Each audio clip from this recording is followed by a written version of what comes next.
大家好，我是小明。今天我们做多用途全麦面团。在加自制希腊酸奶和奶酪时，会留下不少乳清，今天就用上了。为了方便您对自制酸奶和奶酪的了解，我把视频连接附在下方了。没有乳清，用等量的水，结果应该是一样的。为了省事省时，我常常用冷藏发酵的方法发面。关于冷藏发面，也请大家参考视频下方的说明。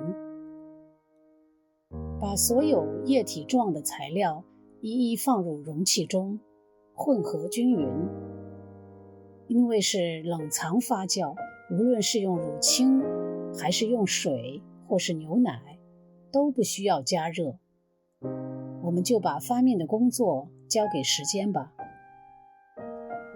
加入盐、糖和发酵粉，搅拌均匀，然后加入全麦面粉，让液体混合物跟面粉大致混合，然后用手揉，只要揉到没有干面粉就行。